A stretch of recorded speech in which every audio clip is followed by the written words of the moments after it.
Okay, welcome everybody. This is this workshop, this webinar is being sponsored by the Nevada Small Business Development Center. We are a statewide agency and we have been around since 1985. We have 14 offices around the state and we help people start and grow businesses. Our services are free and confidential. So I see we also do have several SBDC people on this call. So our counselors are always improving their skills and learning more and trying to understand what business need. And so if you would ever like to speak to a business advisor, again, free and confidential, just go ahead and request services through our website and we'd be happy to help you out. So at this time, I'm going to go ahead and introduce Marie Gibson. We have known Marie Gibson, oh gosh, it's probably been decades now. Careful how you word that, okay? She is one awesome person. She has her own business. She's had multiple businesses throughout her life, including, I remember you had a retail business in Yerington, Marie. We were talking about that the other day. And so she knows a lot about running a business. She also has many degrees. I think I saw on a recent post that she had gotten a PhD. So I don't remember what that was in, accounting maybe. Very adept at financial analysis, accounting. She teaches QuickBooks for us sometimes.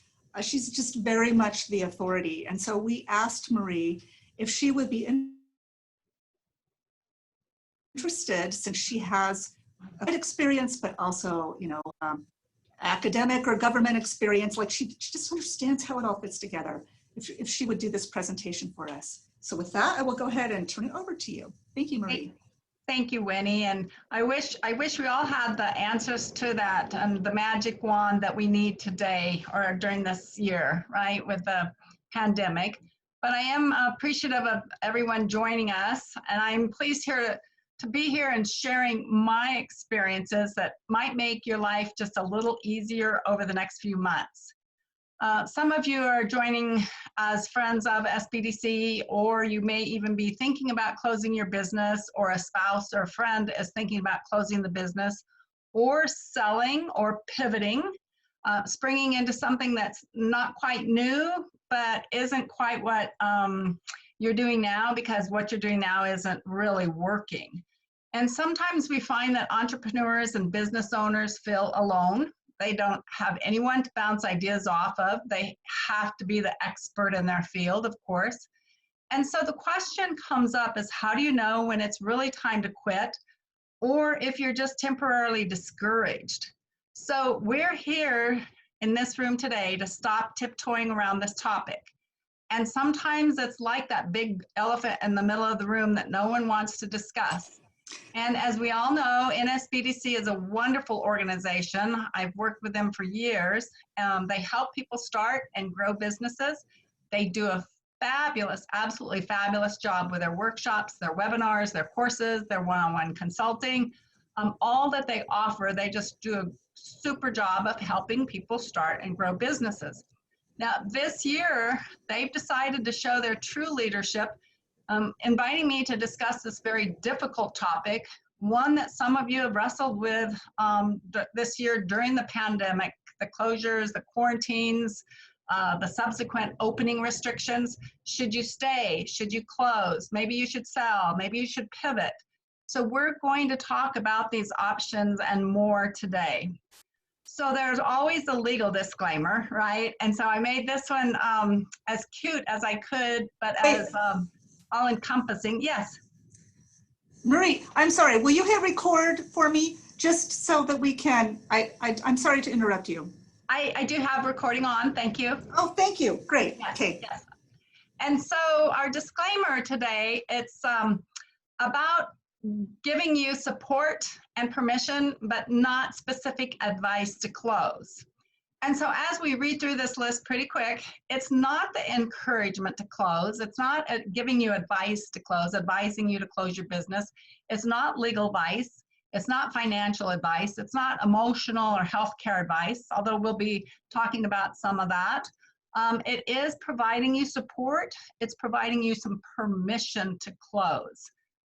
Also, offering some insights for evaluating whether you should stay open or whether you should close, insights for you to ponder and determine what additional professional help you need, tips for the smooth closing and transition if that's what you decide to do, if you're going to sell or pivot or actually close, and then advice for bouncing back and what does that look like. And so I've worked with hundreds of consulting clients over the last 20 years, and I have seen stories of financial failure, and I have seen what causes it. I understand the red flags that business owners ignore until it's too late. I've learned firsthand the considerations involved in closing, selling a business, and I'm going to share how you can actually recover emotionally and financially from what can be a very demanding experience. I am Marie Gibson, a business consultant. I get involved when owners are usually not having a good time with their accounting systems. I get involved with owners that are being held hostage to their bad systems, bad financial systems, awful messy reports that they can't use, they can't read, they can't make decisions.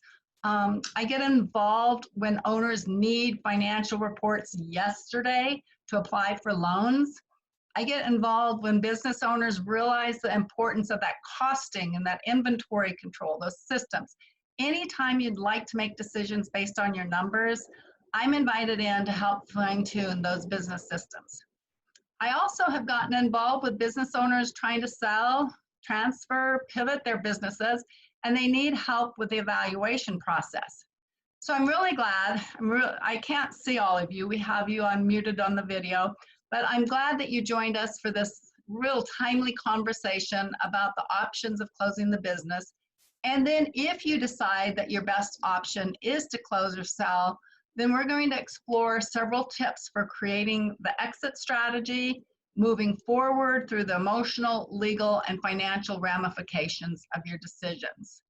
I am going to ask that we keep the questions until the end. We've carved out time to open the floor to those open questions about 15 to 20 minutes at the end of this presentation. So, oops. Now we know, we're all paying attention very closely to a lot of the social media and a lot of online news. Yelp, who's an expert in the field, they've, and that was tongue in cheek, but they have had over 100,000 small businesses close permanently in the last 8 months. Restaurants, bars, small business owners are hit the hardest. And of course, I'm finding my resources online to be a little delayed. I believe the fallout's going to be a little worse than what's reported to date. Services haven't fared as well as manufacturing. Face-to-face becomes a problem, right? If we have childcare services, travel services, restaurants, any of those type of services, movies, they're shifting with the sands underneath them. Some companies are okay. I have financial services companies that I advise, software tech companies doing okay. Construction in this area is doing well. Engineering firms, farming, accounting, most legal services are doing okay. However, I will say that every time I've seen a recession with serious downturn for business owners, I've also seen the news coverage of a lot of new businesses starting to take advantage of the new needs for customers. And interestingly enough, we're finding that there is a surge right now in startups. And I was searching, I couldn't find the exact numbers, but lots of people creating side gigs, small work at home, the hobby type businesses, feeling these new needs for consumers. A lot of businesses are pivoting to fill those new needs of the consumers. It's very exciting for this community to see that kind of growth. So what we're going to discuss today is a lot closer to home, our home. We're in Northern Nevada. We've expanded this video to include the entire state. I think I've invited a number of my friends and clients to participate, and I believe some of you are zooming in from out of the area. But we are talking about our business home. So some of the questions that we're going to examine, is it time for you to close the business? And how would you know? How do you decide? What are the specific factors for consideration? How about the specific reasons for closing? And yes, we are going to explore some options when your closure is not that first choice. So we've mentioned the pivoting, we've mentioned the selling, we've mentioned the gifting. We're going to explore those options as well in this full conversation. And then, again, if you've decided that closure is inevitable, we'll discuss how to close or unravel your business, do it well, and with consideration for others. We'll also then discuss that emotional turmoil that owners can face when closing, and then how to fail forward gracefully, using that experience as your learning tool, your learning venue, your learning expertise for that next venture. So some of the reasons I actually see for closing are shown in this slide, and they're not necessarily pandemic or quarantine based. They're just a number of reasons that are legitimate for closing. One of the top ones we see is you're not meeting your annual revenue projections. And so again and again, over and over, every year you look at your budget, you look at what you anticipated, and you just don't have the income to justify staying in business. You look at that, you try a little different venue, you fine tune, you shift, you move, you just can't generate those revenue projections. And it may be from a number of different reasons, right? But for whatever, you're just not finding that they're there. It's a great reason for closing. Your personal health. If you've had a huge amount of weight gain or weight loss, that's obviously because of the stress of the business. That should be a good reason for closing. You're constantly fatigued. You have chronic anxiety. You dread getting up in the morning. You dread going to work. Those are good, let me just share with you, those are legitimate reasons for closing your business. Your family life and your marriage is suffering, right? So that's a great reason for suffering. Or you're no longer motivated. What if you just simply don't want to do it anymore? What if you can't do it? What if you can't crawl out of bed? You can't go in and be the leader to your team that you need to be? I'd say that's a pretty strong reason for closing. The green one, the one in the box on the slide, says you love your product or service more than the customers do. Often this is a good reason that you're not meeting those annual projections, right? You just are not getting the traction that you had hoped you'd had, or you have a huge flame at the beginning and then that spark dies out and you can't regenerate the interest in what you were doing. That happens. And then it's time to take a look at alternatives. Your profit isn't enough to live off of or support your family. Some of you that have listened to me share and present on a number of webinars, you've heard me share about a client who very proud. She was very proud of her profit. Every year since she started her business, she made a profit. She made good money. She had something to show. She had to pay taxes, grumbling about paying taxes, right? But paying taxes is indicative if you make a living for yourself, if you have profit. What happened is her significant other, who she was living with, and they were raising their son together, passed unexpectedly at 42. She quickly found out that the profit that she was so proud of wasn't enough to support the household. And it was never going to be enough. There was no way that she could generate extra income to make extra profit.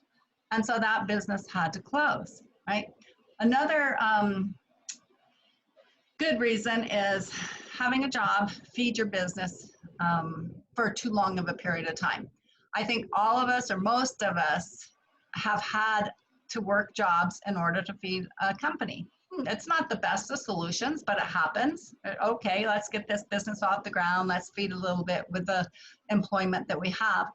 What happens if that goes on and on and on and on, and at some point in time, you are solely working a job in order to support your business? That may no longer make any sense to you. Great reason for closing a business, right? The last one on the list, and there's more than here. These are just some of the top reasons I could think of as I was brainstorming, but that sleep mode isn't working. And sleep mode is just an expression to describe a business that isn't truly growing. It's not failing. It's just kind of hanging in there. It's kind of like even keel. And maybe even keel is just not where you want to be anymore. Maybe you actually want that growth and you can't figure out how to move it forward. Maybe with the pandemic, you can just see that it's going to be an even keel for a while. It's too much energy, too much work, and not enough money at the end of the day. It's a good reason for closing, a legitimate reason for closing. And so when we talk about these, people say, well, okay, those were legitimate reasons, but tell me some of the factors. Tell me some of the signs that closure's pretty imminent. Show me the red flags, Marie. Let me see what you see behind the scenes. Let me see the numbers. Number one, I will tell you right off, if you can't make your payroll this week, if you're scrambling, if you're borrowing from your savings, if you're always like struggling to meet the payroll for your employees, for your team members, that's a huge red flag.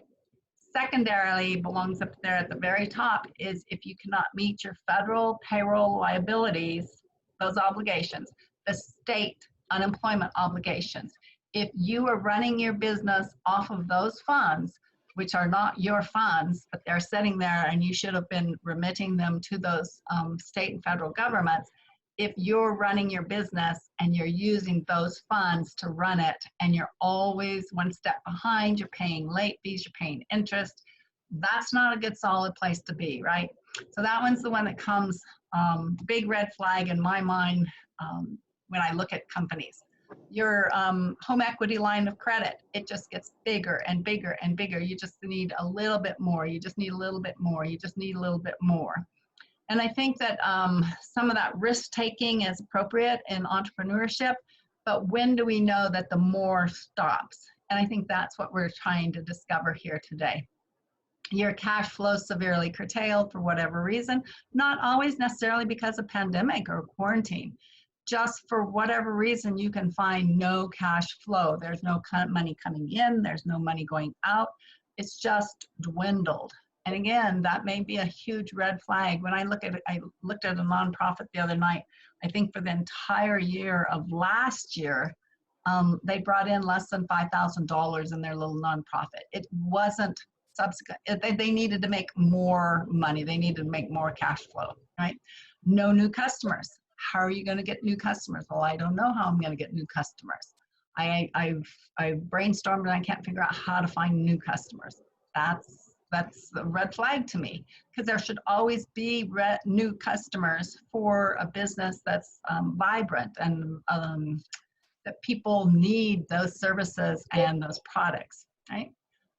Legally, you can't stay open due to governmental restrictions. Was reading this morning in the Wall Street Journal, the wedding venue in Colorado Springs. They had borrowed almost $500,000 PPP funds and paid their employees through the summer. They still cannot hold weddings in their wedding venues. They had two different buildings, big, beautiful buildings. They can't make the loan payments. That is obviously a huge factor that you cannot legally stay open. Scraping by to pay bills from your vendors. Okay, so if you have bills, you have suppliers, and you keep robbing Peter to pay Paul, and you keep and there's always a little bit of that in a small business, right? You're always balancing your budget, you're always working your cash flow, you're always making sure that things line up. But if you're repeatedly just saying, sorry, I can't pay you, you're in arrears, that's a huge red flag. If your employees start leaving, your employees are stressed because they can no longer handle the fibs and the lies that you ask them to make when it comes to money, then that's a huge red flag. Again, factors, if something's affecting your personal life, your kids, your spouse, your marriage, any of that, if you find red flags that you just are struggling with personal relationships. Oops, I think I'm going to see if I can try to mute all of us again today. Let's see. Okay, we're just getting a little bit of feedback, and I like to keep the video clean if I can. So thank you for letting me mute you. Now, the other thing is red flag about the lack of passion. Some of you are saying, well, maybe I just need a vacation. Well, maybe you do. And so if you were going to go, if you could take a break and go on vacation for a week, if you could just block any of that energy for a week, 2 weeks, would you feel like your passion is renewed? And if it is, then that's your answer. If you say, no, I'm going to be gone 2 weeks and I'm going to come back and be in the same place I am now, then your passion's not there anymore, okay? Retirement's something that you should be considering. The succession planning. So I've had a number of business owners that have families. I find it interesting that my family business owners are one of the most difficult that I have in terms of consulting with, because oftentimes their goals are at odds with each other. But if a family member is no longer interested or able to run the company, then it's time for them to retire and somebody else to take over, right? Legitimate factor in that consideration. Or how about if you're just interested in a new venture? Yeah, that happens. Maybe that's just not the way you want. You've been doing this for 12 years, pandemics hit, things got tight, then there's something else that attracts your attention. Do some business planning around that. Maybe it is time. Maybe that is a factor for consideration. Or pivoting for those economic opportunities. And again, there are so many little companies springing up for the new needs and new services that business owners are wanting right now. So I wanted to focus seriously on the financial considerations. That's my area of expertise. And so the question is, when do you cut your losses? How do you know? You hear all the time people say, oh, I'm not a quitter. No, I'm not quitting. No, you shouldn't be a quitter. That's quitting. Well, yeah, quitting and closing may be two different things there. So at some point in time, you cut your losses. You can cut your losses financially or not, and lose some other things that are important to you in your life. So how much are you willing to lose? Did you have a maximum amount of cash that you could put up? Could you lose your home? Could you lose your vehicle? Could you lose your family? What is it to you that you're willing to lose? And then if you close, and when you close, do you have a stash of cash to start again? And almost every wise business closure that I've seen, people plan to have funding left over so that they can springboard into something else. They can pivot, they can close one, start another. We really do want some cash left at the end of the day. The question I would have for you financially, is it temporary? Is it due just solely to the pandemic? Or if I took your financial reports and looked at them for 3 years back, 4 years back, even 2 years back, where were you, and were you making any money at that point in time? And if the answer was no, you were skidding by just barely, then that's a huge red flag to me. Once the restrictions are gone, is your business going to look like it did last year or 2 years ago or 3 years ago? Was that the greatest story ever told? Or was that just kind of mundane and we really should close the business and move on? So can you get back on track in 6 to 12 months, or is there no way to dig out of that hole? So debt, we're going to talk about debt here in a few minutes. We're going to look at some debt ratios. Now, the financial ratios, I promise I only have 2 slides on those, but I would be remiss if I didn't actually bring in some of the financial ratios that we want to take a look at. But before we talk about closing, before we actually want to look at that alternative, we want to see what else we can do. Can you turn this business around? Do you want to turn it around? And so the alternatives, we could call it the turnaround time, so to speak, but have you looked for in-house fraud and theft?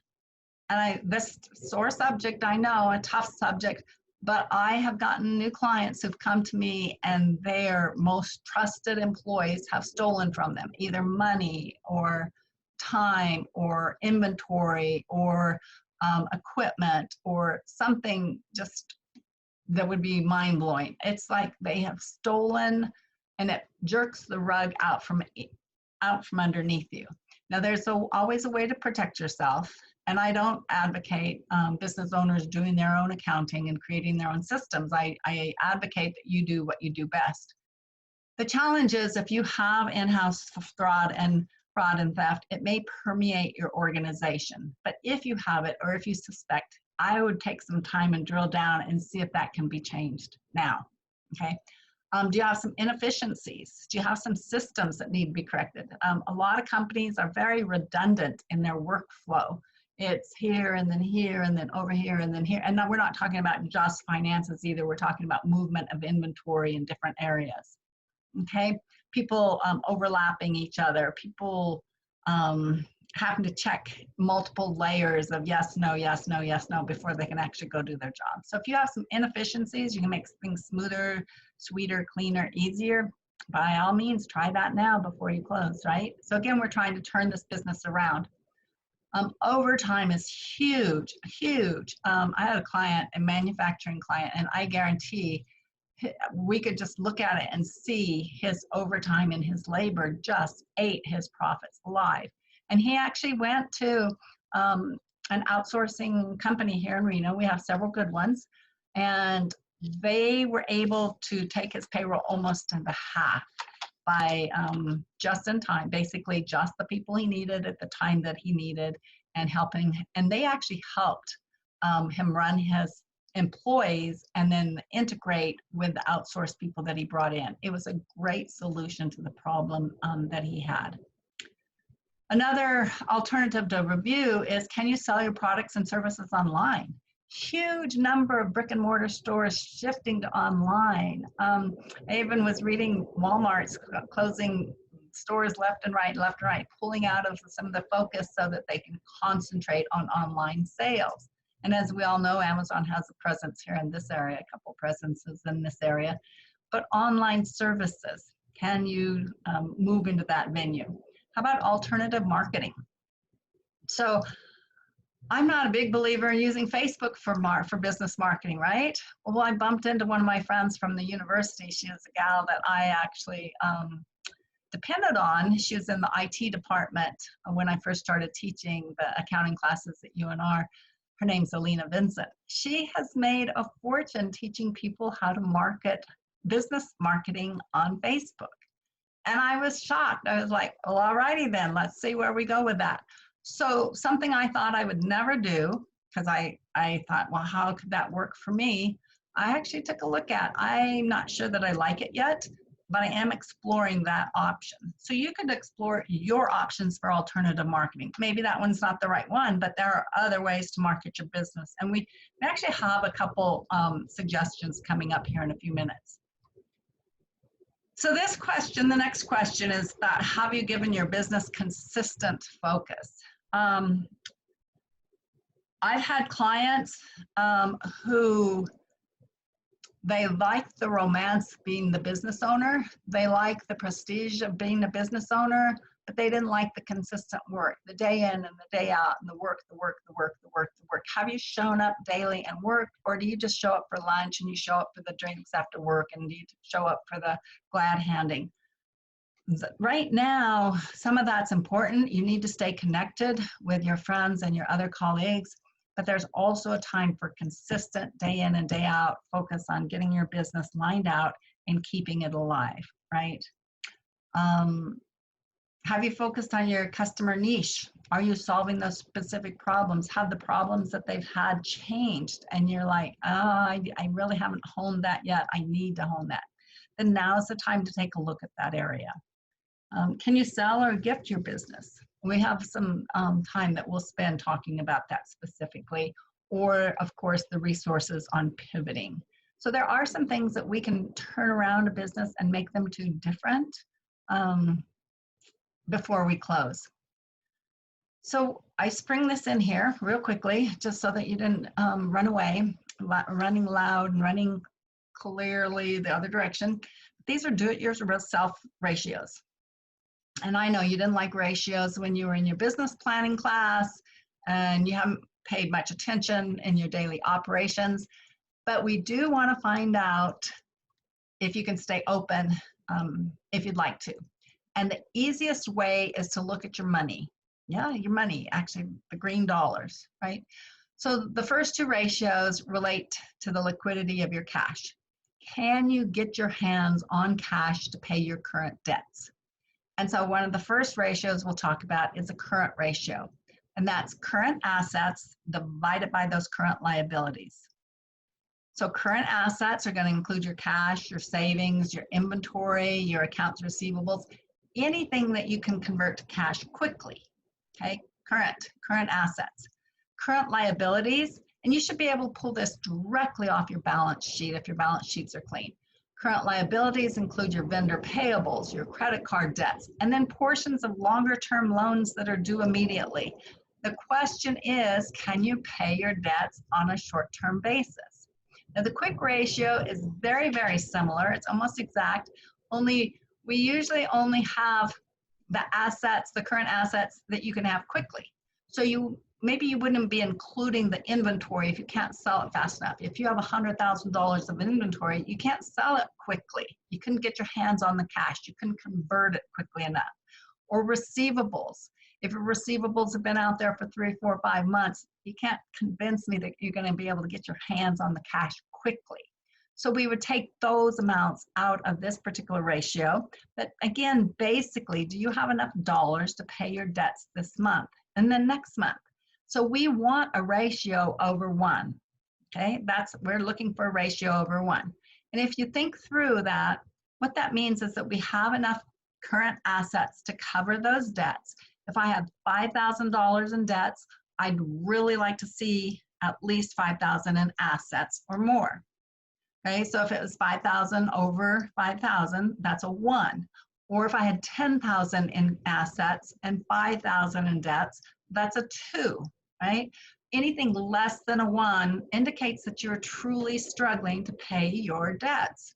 And that's how we would be looking at that as we evaluate your business. Now, ratios are usually used to compare companies. So like for investing in them, if you're going to be buying in the stock market, right? But they can shed some light on your own business. And this is the more serious of the slides. But again, I just wanted to have this short, brief visit with you because we're going to be looking at your numbers, looking at money, and other debt ratios, the debt or leverage ratios. We want to explore, is your debts compared to your assets or debts compared to your equity? And again, we're just trying to determine if the business has enough resources to cover the debt or if the hole has simply come too big. Now I'll give you an example of a business owner, and I never disclose confidentiality. I'm always careful about my clients and how I talk to them. But he was good friends with a local lender. He kept borrowing money from the lender. He kept borrowing money from another business colleague. He basically is too big to fail because the lender is going to end up quite embarrassed upon the closure of that business. But I know that the hole is so deep that there's no other way out. It's going to have to be closure at some point in time. So debt to equity is actually what portion of the debt's being carried by the lender versus what money that the owners put into the business. That's all we're trying to compare. And I was an underwriter for a small nonprofit at one time. We did microloans, and I always found it amusing that somebody with a prospective business plan would want the lender to put up 50 grand and they wouldn't put up any money. Well, that's not a really good, solid position for a lender to be in, right? But that's what we're looking at in this scenario, is what's the money that's put into the business by the lender, how much equity has been put in by the owner. Okay, when you're looking at debt to assets, how much of your assets are financed by the creditors? And that could be a sign of weakness.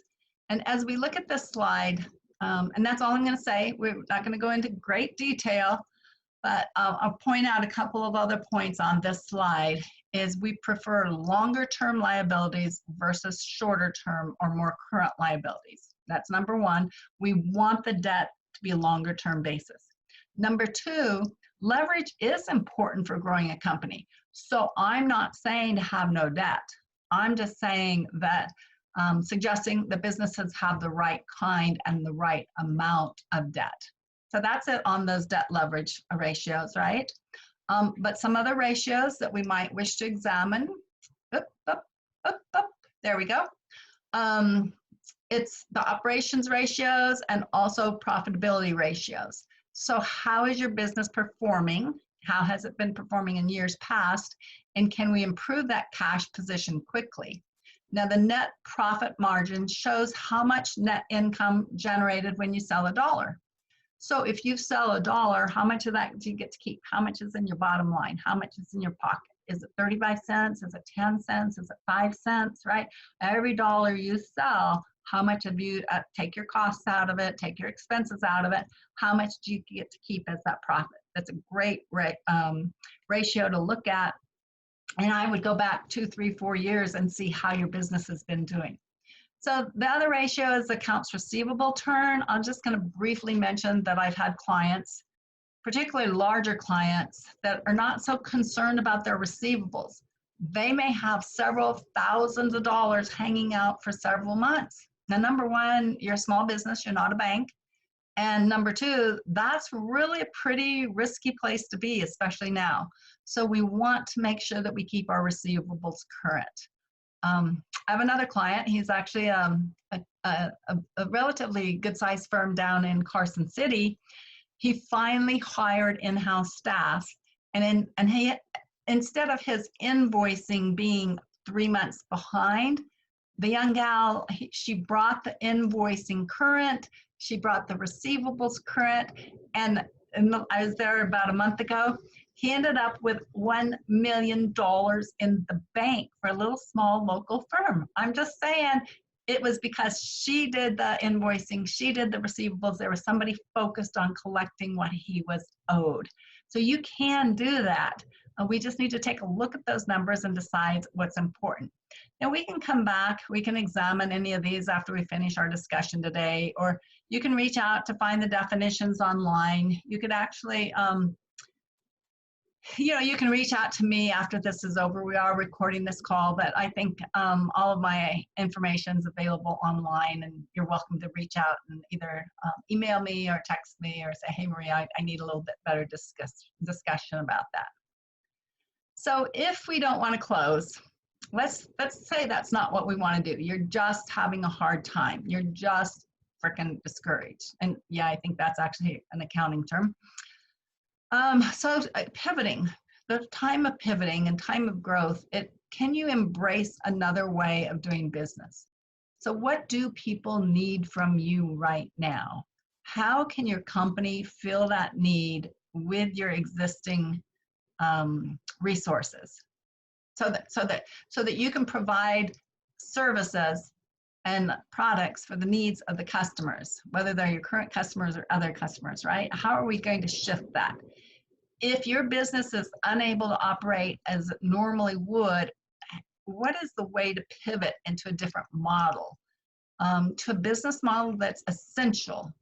So I have an example. I have a restaurant in Vegas who used to cater large catered events. And he was really struggling early in the year. And he captured the new service of providing lunches for several of the larger corporations in Vegas. The phone banks actually bring in lunches for their employees. Some of the large banks and some of the larger corporate offices bring in lunches for their employees so that they're not asking them to go out and be exposed to the virus.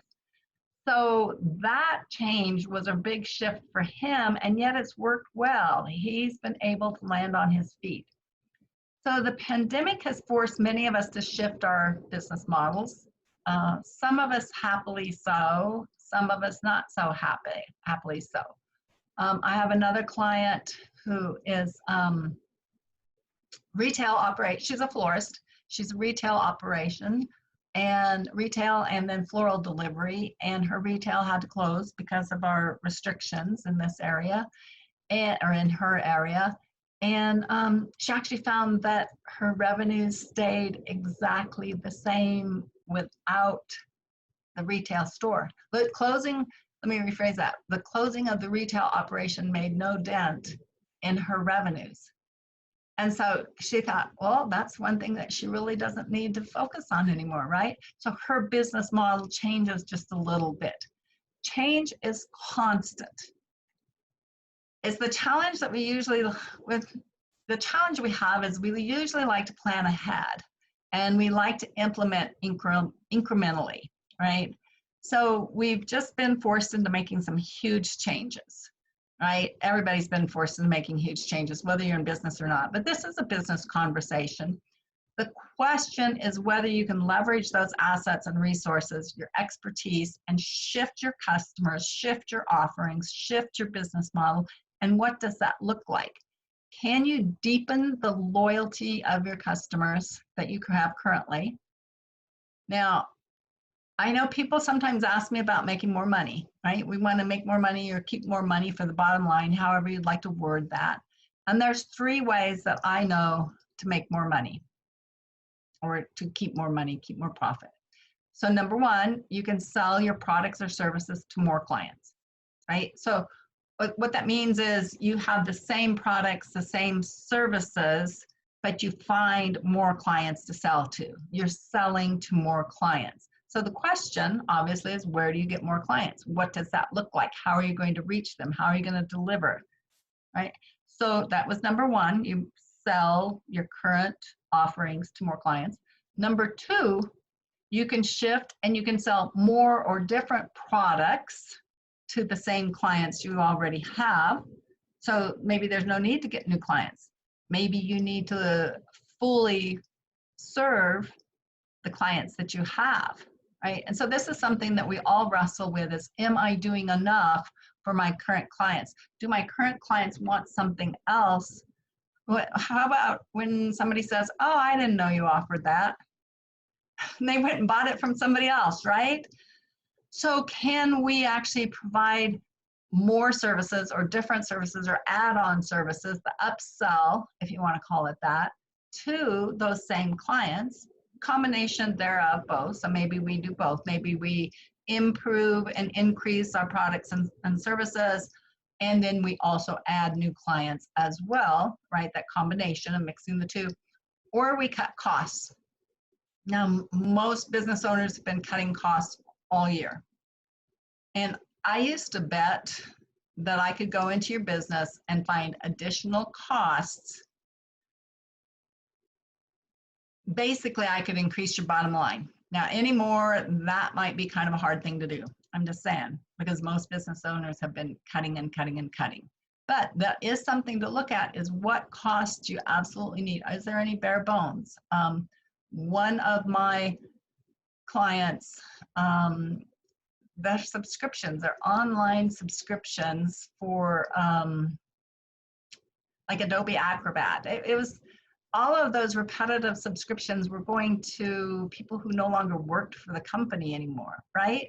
So, and it wasn't a lot. It was like $12.95 a month, and all of a sudden, 12 months later, oh, let's get rid of that. Well, that was a lot of money. Or I had another client who loved their QuickBooks desktop software and was very happy with it and had been using it. But somewhere along the line, he had invested in a subscription for the QuickBooks Online version. He was paying a monthly subscription for that, couldn't figure out how to cancel it. So every month he was being dinged like $60 a month for 3 years. I got involved in that one, and I think I was able to get him a year's worth of those subscription fees back, refunded. But again, those are monies hitting your bottom line that can be evaluated, right? So what cost? So 3 ways, again, 3 ways to make more money or keep more money is you find more customers. You sell the same thing you have, more customers. You find additional services and products for your current customers, combination thereof, or you cut your costs. You really you look at your statements, you look at your bank statements, you look at your credit card statements, and you start following up on cutting those costs and getting rid of them, right? So another option to look at if you're trying to turn this around and make more money is collaborations, joint projects and partnerships. Who do you know that provides a complementary product and service?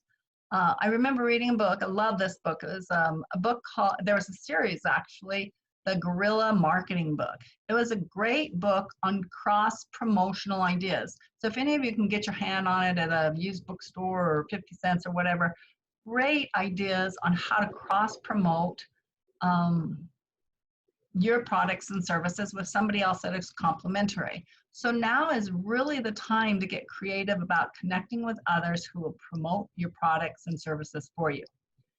And one last comment on this discussion. I'm getting to where we're heading. I just wanted to give us some options. Sometimes we start thinking about closing early on and we have questions about, should I close? What does it look like if I close? Are there options to closing? So I wanted to explore all of our options to closing, give you some ideas to think through thoroughly. You're welcome to these PowerPoint slides. I'm not sure if NSBDC has a way of making those available to you or not, but you're always welcome to reach out and just ask them for me. You can actually check through this whole PowerPoint if you're really in this contemplative mode, right? So one last comment before we move on with this discussion. If you do a small test of a new idea and it fails, what is the worst that can happen? And what knowledge can you gain from trying, right? And so it's the knowledge, it's that time to try new ideas safely without a tremendous amount of risk. Testing a market, testing a prototype, testing a new service, asking people what they think. What you can gain, gain it pretty risk-free. Now, when we talk about options not being your first choice, we're talking about pivoting, right? Pivoting. I found this fun, and you've probably all heard of them, and I just couldn't resist bringing them up to everybody's.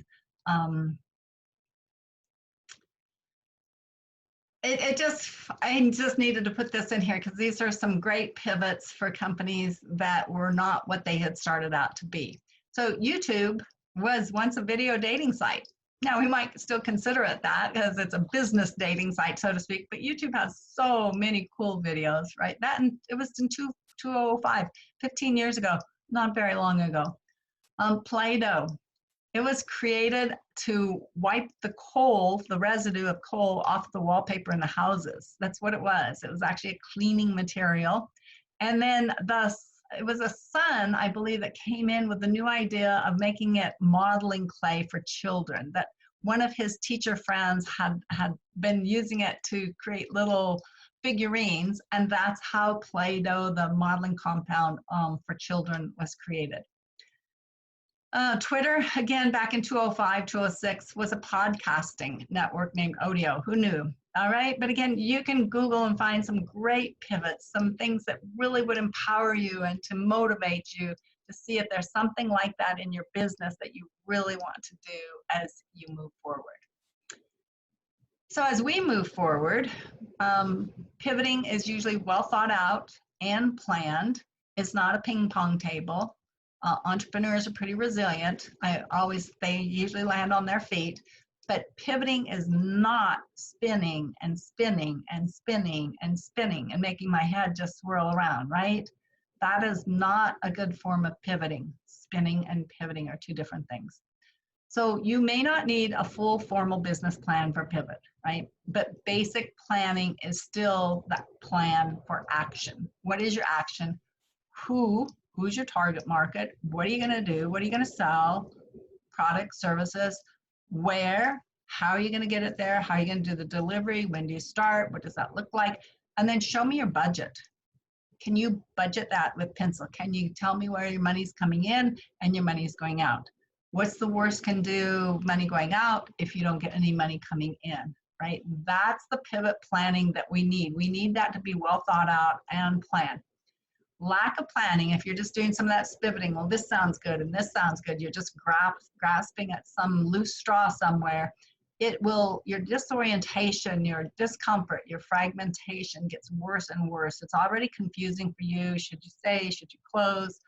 And that pivoting makes the decisions worse. Prioritize and coordinate any projects that you have going forward, right? So again, well thought out and planned. Other options that you might have, excuse me, getting it off your plate, right? It's sharing your plate with somebody else, but selling or gifting your business to a friend. Yeah, so hey, I've always had an interest in that. Really? Oh yeah, let me give it to you for $1, right? I'm just saying sometimes it's time to move a business on. I had a little small publishing company that I did that with. What about you could sell or gift your business to a competitor? Usually to a competitor, you get pretty good money, right? To a colleague, to a business partner. There's a number of ways to actually format those. You could sell to your employees. A lot of times these employee-owned companies just thrive, right? Because all of a sudden you're not doing the cajoling and the driving and the poking with a stick and all of the things that you don't like to do when you supervise employees. Maybe sell it to them, see what they think of that. So when you're going to look at gifting or selling, a private sale needs legal advice and contracts. That's pretty much what I'm going to say right there. Okay, you need some advice right away and contracts if that's what you're thinking before you even open your mouth until you go visit and brainstorm with somebody, right? You can also use a broker. And in this area, we have several good brokers, 3 or 4 that I know of, who will do business valuation. I will tell you that you're going to need to have clean financial reports, so make sure those are accurate. You want to type up a list of all your assets, a list of your debts, have it. So basically a balance sheet, right? The balance sheet we were just talking about. Then you would actually prepare your exit strategy. What does that look like? What's the timing? What are you going to share with your employees? Which employees get told first? What are you going to do with your inventory? What are you going to do with the AR, your accounts receivable, your collectibles? How are you going to bring those in? And then also your accounts payable. Who are you going to pay? Who are you going to pay first? What does that picture look like? You would interview the brokers, of course. The broker should then interview or carry out pre-qualification forms for their prospective buyers that would be looking at your company, because you don't just open up your books to anybody that comes in off the street, right? There's an actual procedure for doing that. Decide whether you're willing to carry. If you're asking a decent amount of money, then you might carry part of it. You might stay on as a consultant for a certain period of time, or do you really need to be cashed out? And again, those are negotiable, and you need to decide what that looks like. And then that broker would help with the contracts that are so important to making sure that that's done correctly, right? So let's say that our closure, after we've evaluated all those, our closure and our liquidation is pretty inevitable. So we want to talk about how to close it or unravel our organization, our structure, our business with goodwill. We want to do it well. We want to do it with goodwill. We want to stay on good terms, vendors, suppliers, customers, all our employees, our partners, our landlord, right? Our rental, as many people as we can stay on good terms with, we want to stay on good terms. And in order to do that, the big word of the day is communicate. Communication, right? It has to be communication. Now, I promised Winnie that I'd actually share a couple of examples of business closures that have worked well for me. I could share some that have not worked well for some of my clients, but I really prefer to focus on the positive, how we decided to close businesses well. I think as an example, the role model that we want to convey to people that are examining this choice, that you can unravel, you can close well. So a business partner and I decided after 5 years to unravel our business. And we had merged earlier. We built our firm to 9 employees. We tried developing a learning center for inexperienced bookkeepers. We'd created a special project. We'd taken on a third partner, especially for the project. And neither of us was pleased with where we'd been able to take the company after 5 years. And at that time, there were several economic and personal circumstances that drove the discussion about the option of closing and unraveling. So we committed to separating and unraveling with the full intent of staying friends. So we set a date about a year out. We began analyzing our clients, working with them to place our employees with them. Yeah, we placed our employees with some of our clients. So we lost some clients, obviously, but through that, we stayed good friends with them. Some of our employees, we helped them create their own business. So yes, technically, we put some of our own employees into direct competition with us, although we continued to work with them as 1099 contractors, right? They were no longer my employees. We ultimately, as my business partner, we separated the client list. We knew which clients I was going to take, which clients she was going to take. They were usually people that we'd been working with closely previously. We notified our landlord, who was very accommodating. We're always worried about notifying the landlord. We found that ours was very easy and accommodating to work with us. He actually wanted us out of our lease early because he wanted to do something different with the renovations of the building. And so that did adjust our time frame a bit. It ended up being shorter than a year. And so we had to kind of ramp things up. We had to step up a little bit. We consulted with our insurance company. We maintained that professional policy for a year afterwards. That was our choice to, because we had 9 employees working with a number of different clients. We maintained some professional insurance that would cover in case there were errors and omissions found later. We stored our required data. We forwarded to the phone service. We're still friends to this day. That's pretty amazing. From what you hear, no business partners ever stay friends. I've heard that story over and over. And I'm standing here, well, I'm actually sitting here to tell you that you can do it. Was it easy? No, there were a few rough patches. And I'd be fibbing if I said that it was completely easy. But we were committed to keeping our reputations intact in this community. We preserved our friendship. We preserved the relationships with clients and the community that we serve. As she has gone on, she's she went on to a happier career and is actually quite happy with where she's landed. And I certainly like consulting from my home office instead of supervising our 9 employees. Okay, so that was an ending, an unraveling that went quite well. Another closure that ended well, although it was created from more economic circumstances, similar to what we have now, it actually began in 9/11, right? For those of you, some of you might be too young to remember 9/11 had very similar shutdown. Our airports were shut down, our economy was shut down, travel. People were just staying at home for the most part. And I owned Sierra Tahoe Fabrics. It was a custom boutique quilting store at South Lake Tahoe.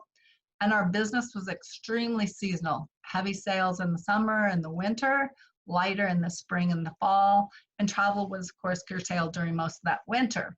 And so when our economics started back, and again, our economics will spring back. Those of you that are in the middle of this pandemic or quarantine, you don't always recognize it will come back and it will spring back strong. But anyway, our economics started to come back and the landlord increased the rent. And I think because economics, that area was doing so well. And on top of that, the large pharmacy chain in town started closing out their fabric departments throughout the western region, the whole western region, like 9 states. And they were unloading all of their inventory stock into the South Shore location, which is where I was.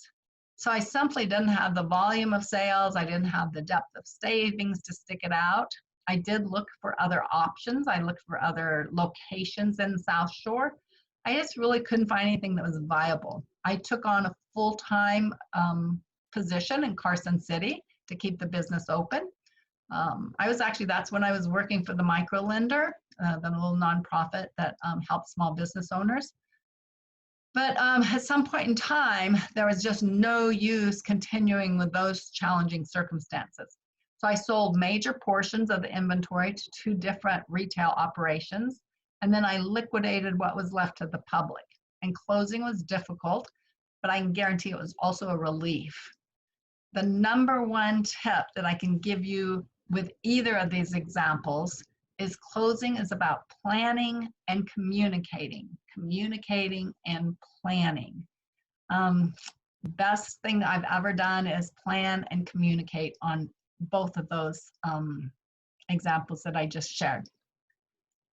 So once you decide that this is your choice, make it a choice, make it a solid choice, make it a decision, not just a Slido because there's no other alternative decisions, but a real honest to God decision. So you don't get to just turn the lights off and close the door.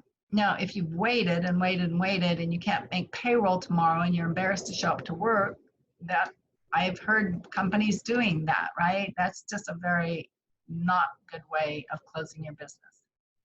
Treat those employees with dignity, fairness, respect, right? Be visible. You want to be personal. right? You want to connect with them. You want to communicate with them. You want to communicate with your clients, your customers, and then treat everyone as honestly and fairly as you would like to be treated, right? So planning is a huge part of this. So the legal aspect of this, I would be remiss if I didn't include a couple of slides on the legal parts. And again, legal advice is imperative during this process, right? If you're a sole proprietor, you basically make a decision, you plan, and you communicate. Done, right? So you figure out what that looks, you figure out how to unravel it. And I do have a checklist here in just a minute. But it's your decision, or it's your family decision, or you and your spouse's decision, right? But basically, there's not a lot of legal hoops you have to go to. Normally, if you have a company that's not a sole proprietor, some other form of legality of your business structure, there's a formal dissolution process, right? So the members vote. There's some sort of voting going on. There's an official record, an official piece of paper that says, yes, we voted. So in a corporation, it's your board of directors that votes, and then there's a record of that. In an LLC, it's a vote by the members. And sometimes it's unanimous, sometimes by the majority, depending on how your documents are written. And again, in a partnership's a little different. Is one partner gives written notice that they're leaving, and then that starts the dissolution procedures. Sometimes in a partnership, it's a mutual agreement, right? Oftentimes, one person just gets mad and says, no, I'm out of here. And sometimes that's verbal. But in order to be legal, there should be written notice of that. When we talk about the legality of closing that business, we would always examine and look at what the liquidity, or not liquidity, the liquidation of your assets and of the business itself versus a bankruptcy, right? So there's ways of closing the business legally. So if you liquidate, you just close the doors, you sell everything that you have, pay off all your debts, and walk away. And sometimes that's easy to do. That's all you really have. Sometimes you can just close your doors and say, I'm not doing that. There are no assets to liquidate. There's no bills to pay. There's no debt, right? So that's a pretty easy closure. I want to go back to this slide for just a moment, because I had a little note here, things that I wanted to make sure that I remembered to point out to you. I had a very first formal partnership years ago, and I depended on an attorney, and it was an attorney in a rural Nevada town, and the attorney, legal attorney, he was a real one, and I depended on him to draw up my partnership agreement. And he forgot to include it was a partnership, and he forgot to put anything about the dissolution when one partner decides to leave. There was nothing in our document, in our partnership agreement, how do you evaluate the value of the business? How does one partner buy out the other partner? What does that look like? Can you put it on the time payment plan? Is it all in one lump sum? Is the amount of money that the original partner put in? Is it the value based on the tax return that you just filed? What does the dissolution agreement look like? Now, ever since then, and of course he was remiss on forgetting to put those paragraphs in. He probably thought we were best friends, we would never dissolve the company. And please don't make that mistake. But I made sure to include those paragraphs in all my subsequent partnership agreements. So the dissolution procedures give you a plan of what to do and how to do it when the time comes to dissolve that business, right? Okay, so now we did want just to touch on bankruptcy as a legal option. Bankruptcy law allows businesses to fail with grace. Then individuals that have gotten involved with the business will have the ability to get going again later and not get burned personally for years and years and years and years. And the rationale is that the system encourages people to take risks and to try new businesses, and bankruptcy laws give you a way out if that doesn't work, right? Nobody likes to think about bankruptcy. Nobody likes to think that that might be what it takes. And so as you evaluate this strategy with legal help up there in big bold words, strategize with legal help, because you need to decide if you're going to liquidate. It's a Chapter 7 bankruptcy, whether it's a business bankruptcy or whether it's a personal bankruptcy. And what will that look like for you? What are the ramifications for you of that? So did you personally guarantee your business debts? So if you declare bankruptcy for the business, but you personally guaranteed those business debts, then you still personally owe them. You also still personally owe a lot of your federal taxes. So if you had payroll taxes, Nevada state employment taxes, some of those debts, the person still, they hang out with you for quite a while. Did you take out a lot of personal, like your HELOC loan? If you do a business bankruptcy, that doesn't do anything about that particular loan. You'd still owe it. If you had a credit card debt, if it's in the name of the business, that's great, but did you also guarantee it as the business owner? Then those transfer to the person. So even if you declare business bankruptcy, that may not absolve you from all of those other debts if you've guaranteed or held firm for the company, right? And so those are things that you can't just decide by Googling. You can't just decide by contemplating and pondering. Those are things that you really need some legal advice for, and you need to strategize what that looks like going forward. And to do that, you need to know what those debts are. You need to know that that balance sheet needs to be, we keep going back to those financials, we keep going back to those numbers, we keep going back to those debts, right? So what does that look like? How much of the assets do you have? They would sell those assets in bankruptcy court if that's the avenue that you took, and then they would pay the debts that you have. Are they enough? Are your assets enough to actually pay the debts? I think I'm getting the little high sign here, but I don't think it's time for me to quite stop chattering on, but maybe we're just having some wind-driven power surges. So anyway, the bankruptcy conversation, I've suggested that SBDC actually have somebody come in and do an entire presentation on just this topic alone. I think you'd find it fascinating. I think you'd find the options interesting. I think the details and some of the ways to actually make sure that you are following the venue that's best for you would be well worth your time and effort.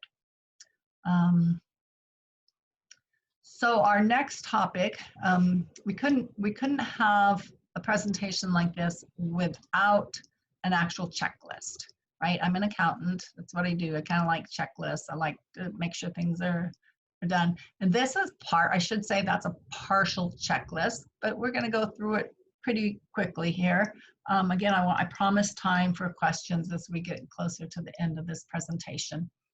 But you pick a date and you pick it early in the process, right? A minimum of 90 to 100 days if you're going to close. This is a checklist for closing, right? You're going to collect your receivables. So if customers owe you money, you'd be bending over backwards, making sure you get those monies in so that you can pay your debts, right? You're going to notify your employees. You're going to either transition them to your clients. So that worked well for our firm. Are you going to look for job placement services? Now, there are large corporate job placement services, or one of the best small companies that I've worked with is Jeannie at acceleratedsynergies.com. That's her contact email and phone number. But again, she helps place your employees in jobs, which is really kind of the honest and the bravest thing that you've done in this whole picture, right? Is take care of your employees. You'd be selling your assets that you have, selling inventory. Now, I have that line in there under the parentheses under donations. So people often ask me, and say, oh, I can donate to a nonprofit and I can actually write that off as a donation. Well, it's always a kind of a two-edged sword, because if it's inventory or if it's assets, you probably, or you may have already written that off of your taxes. right? You've already gotten the credit. So you don't get to double dip it. You don't get to write it off again. Yes, sure, donate it as a gift to a nonprofit organization that can use it and implement it into their programs. You obviously have some recognition for that. You'd have some goodwill in that whole aspect. If you're going through a bankruptcy scenario, I would not be donating a lot of your inventory or your assets quite yet until the bankruptcy court gets involved with that picture, right? So just that was one of those little things that comes up over and over again is, oh, I can get a write-off. Well, you've already taken the write-off, so you get it once, you don't get it a second time, okay? Notify your landlord, and obviously negotiation is important here. That communication, the planning, it was imperative for the way that we closed our all of my companies that I've had that closed. Notify your creditors and negotiate if you can get them to knock off something on your final debt that you owe them. Well and good, you know, if you can explain, and a lot of people are willing to take 50 cents on the dollar. Some people I've heard take less than that. They're just thrilled to get something, especially if you've been a late pay in this process, especially if they suspect that you've been on the verge of closing anyway. They're just pleased to get something. Notifying your customers and clients. If you can place customers and clients with a competitor, it's a great goodwill, especially if you're staying in the area. Right, and we have a very small community. The state of Nevada is a very small community, even Northern California. So we stay good friends with all our customers, our clients, and our colleagues and competitors. One thing that sometimes is forgotten about is your advance deposits coming in from your customers. So customers pay you in advance for work that's going to be done later on the line, down the line. You either need to fulfill those obligations, you need to get that work done for them or the services provided to them, or you need to refund those advance deposits. It's not your money, right? And I know several nonprofits are dealing with that right now, is they have advance deposits for all kinds of memberships and sponsorships. And what happens if you're not able to fulfill those, then that money may or may not need to go back to the original person where it came from. Okay. Insurance, either cancel it or extend it. As I shared, I canceled my one, extended the other. It just depends exactly what that looks like for you. Your workman's comp, you would probably want to notify them and cancel that when payroll is final, so your last final payroll. Publish a notice in the newspaper. That's a little more traditional, old-fashioned. Again, if there's a bankruptcy trustee involved, that notice will be filed. You'll have some guidance in that area. Sometimes it's just a courtesy to publish it anyway, or notification that you're no longer responsible for somebody else's debts, right? So that notice in the newspaper could look like a number of different things. Your outstanding taxes, again, I think I've mentioned that 4 or 5, you guys are going to be so tired of me talking about payroll taxes and liability taxes, right? But those you get held personally liable for, so you really do want to get those paid. Okay. The final details, the final checklist. And we're not done just because I have a final checklist. So those of you that are thinking about logging off, I have actually 5 or 6 more slides to go. I just wanted to make sure that, again, you knew that a checklist like this is available. You're welcome to reach out to me and ask for a copy of it. But you need to cancel your business licenses. You need to store your records. How are you going to handle your phone calls? What does that look like so that you have some closure in that situation? Your utilities. Utilities sometimes have a security deposit, right? Or sales tax deposits, lease deposits. There's all kinds of deposits that you have made, that your company has made, that are hanging out there. You should be getting those deposits back as well. If you have lenders and SBA loans, you'll be contacting them, canceling your business credit cards, canceling any of those subscriptions, just like the subscriptions I shared with you earlier. When you have subscriptions for several different emails for online service or online membership, those auto renewals will eat you alive. Yeah, well, we don't need to tell that story. It wasn't on me, but it was one of my clients just had, I think there were a couple $1,000 of auto renewals that hit a couple months ago with one of my clients, and he actually went to battle against the company trying to get that back because he'd forgotten about the auto renewals. Thing is, once you pay for it, is there going to be a refund or a non-refund? So close the bank account. Ultimately, you would do that. You're going to file articles of dissolution with the Secretary of State. That's the Nevada Secretary of State. They have got that great website now. You cancel your DBA, right? You're doing business as notification. That's in our area, it's through Washoe County. I would suspect that it's either in the cities or counties where you are living. File your final tax returns, file your final W-2s, your W-3s for your employees, your 1099s, and then you would close that EIN number, right, if you're closing the business as a whole. So one of the things I wanted to move on and talk about was the emotional impacts. And I don't know why I left this for last. I probably should have put it up there first. The business owners, entrepreneurs are very smart, and we're driven, we're ambitious, we're successful, and losing is not a normal part of our day. I said losing, I said closing. That emotional processing is just not a trivial issue. And there is a grieving process. It's a grieving process you go through. You're sad, you're dismayed, you're distressed, you're frustrated. It is a loss. And it's a serious loss. Now, each person may handle the closure of the business differently. And sometimes the first business closure hurts worse than others. Other times it's the one that you have a special connection to, the one that's taken up most of your time, your energy, the one that you had pinned most of your hopes to.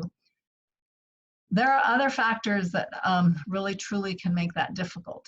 So nothing reduces the sting of closing other than to realize that you did the best to run a great business. You learned a bundle. You'll be able to regroup, spring back stronger than before. And my biggest challenge when I closed my businesses was having a void. It was an emptiness where I didn't have anything to focus on. No focus, no activities.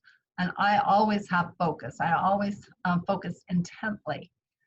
So I found that it's absolutely imperative that you stay active. Even if the focus is a little fuzzy to start with, find something. Find some activity to become a part of. Lose the weight that you gained. Gain the weight that you lost. Become physically fit. Read. Read good books. Read magazines. Read the new, go online and read every day. Reconnect with your friends and families. Learn a new topic. Right? Take a class, take an online class, work on your next business plan. Anything to keep your mind from drifting into dark spaces. Now, everybody processes differently and with different levels of intensity. Some of you might find that your whole identity was tied up in that business. Figuring out who you are now without it being there is very odd, very strange. Where you're going to land next is a hard step to take, right? But somewhere we actually have to stay active, stay busy, and get that focus back again. So when we talk about bouncing back and what that looks like, we want to learn from the closure of the business. We do. I mean, you might not think that you do, but you really wish later on down the road, gosh, I wish I'd taken time to record my thoughts, to process my thoughts. So if you walk away from here and you decide to close your business, please take my advice on doing a formal written evaluation, even if it's just typing, even if it's just some notes, maybe it just outline, but what went wrong? And yes, we can easily blame it on the pandemic, but what truly went wrong? What internally do you know that you could have done better? What went well? What did you do really well and would love to emulate again? What steps, what methods, what connection with employees, what connection with your customers did you have that you could take that piece and do it all over again, right? And then what is different? What would you do differently? What would you do the same? So a formal written evaluation.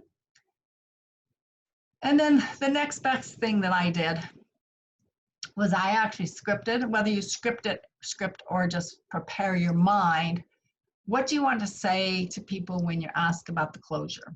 And people are prepared, they're curious, right? So people are curious, they're going to ask, be prepared. Don't get, if you're caught off guard and you're like, oh, poor pitiful me, the pandemic closed my business, and then everybody feels sorry for you.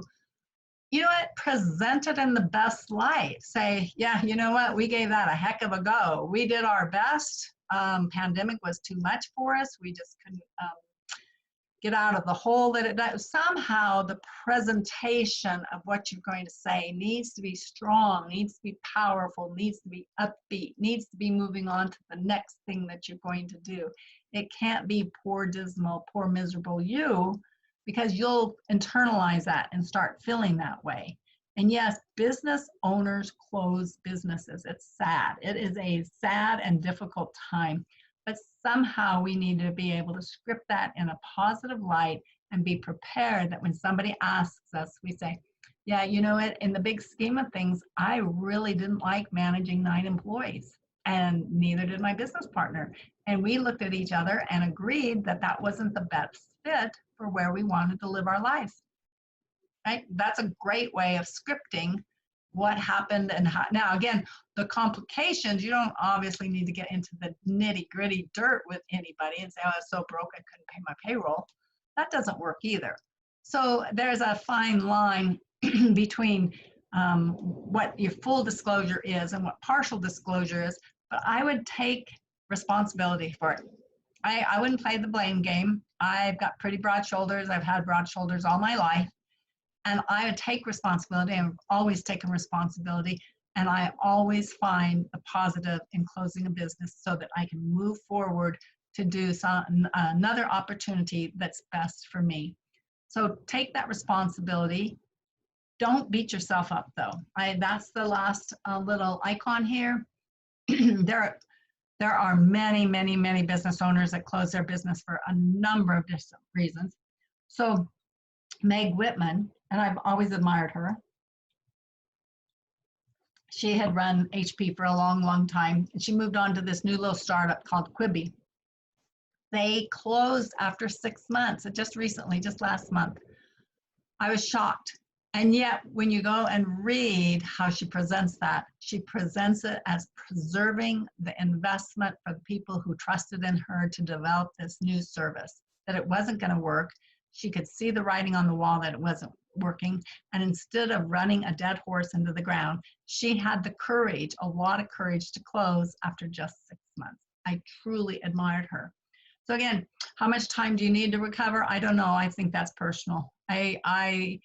There's, you know, the yelling, the screaming, the crying, the self-pity, the getting drunk, you can do all those things. I don't know that they really help. I don't know that they don't help. That's not the way that I actually close my businesses. I think that you just need to set that in motion, that you find activity to work on, you find a way to move forward, and a way to move forward positively. I think that if you look forward to launching your new venture, right? So this is